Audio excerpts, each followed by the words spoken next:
मग काय सांगणार 26 तारखेला मुंबईमध्ये दोघं राज ठाकरे आणि उद्धव ठाकरे हे दोघं एकत्रित एक आंदोलन करणार आहे. दिल्लीमध्ये जे प्रकार घडला त्याच्या विरुद्ध निषेध व्यक्त केले जाणार आहे.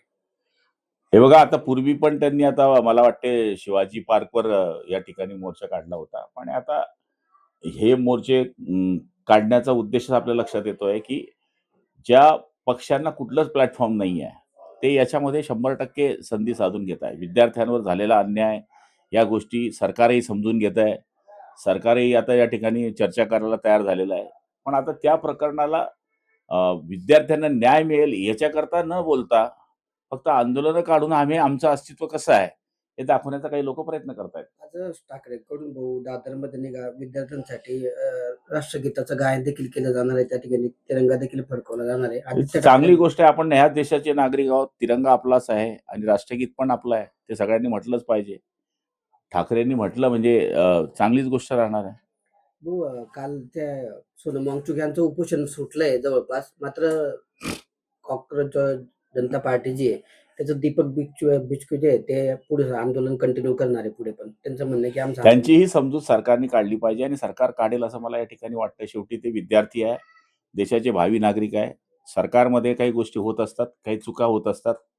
त्या चुका दुरुस्त करण्याचं काम सुद्धा सरकारने करण्याचा प्रयत्न या पुढच्या काळामध्ये करण्याचं आश्वासन या ठिकाणी देण्याचं जवळपास निश्चित झालेलं दिसतंय. त्यामुळे आपल्या देशाचे होणारे भावी नागरिक यांच्या पाठीवरून हात फिरवून म्हणा किंवा त्यांना बोलवून म्हणा, या ठिकाणी पुढच्या काळामध्ये निर्णय होतील असं मला या ठिकाणी वाटतं. शरद पवार आणि मोदी यांची भेट झालेली आहे. आता दोघं ज्येष्ठ नेते आहेत, त्यांची भेट नेहमी होत राहते. पण आता सध्या ह्या आंदोलनाच्या वेळेस ती भेट होणं याच्याकरता वेगळ्या चर्चा लोक करत असतात.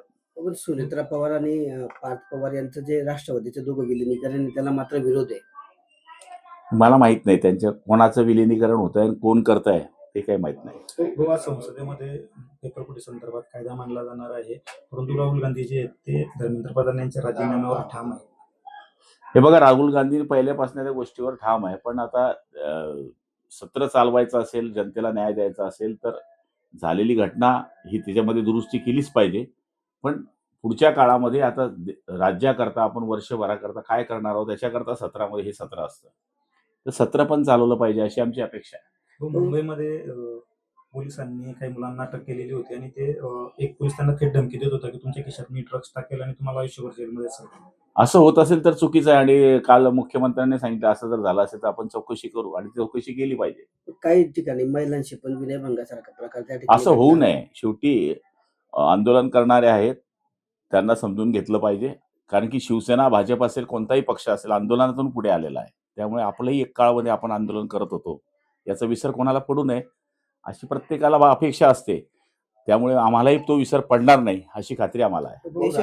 देशाचे पंतप्रधान जे आहेत नरेंद्र मोदी त्यांची काल त्या आंदोलनावर प्रतिक्रिया समोर आली आहे. त्यांचं म्हणणं आहे की हा जो सगळा पेपर घोटाळ्याचा विषय आहे आपण फास्ट ट्रॅक कोर्टामध्ये चालवणार आहे आणि या संदर्भात कडक कायदा करण्यासाठी आज संसदेमध्ये विधेयक. पंतप्रधानाने बोललं म्हणजे आपण त्याच्यावर बोलणं उचित होणार नाही.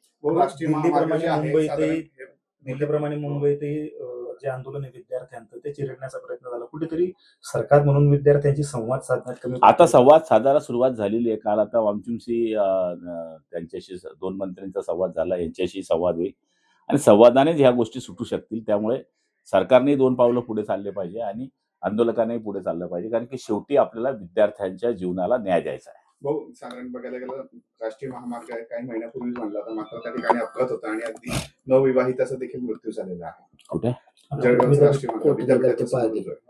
कोटनगर ते पालदेव रस्त्याला 4 महिन्यातच तडे पडलेले आहेत आणि तडे असे पडले की डायरेक्ट 2 व्हीलर 4 चाकीचे अपघात. ठीक आहे, आपण त्या संबंधित अधिकाऱ्यांना चौकशी करायला लावू आणि असं जर झालं असेल तर कुठे गतिरोधक टाकता येतात का त्याचाही विचार करू.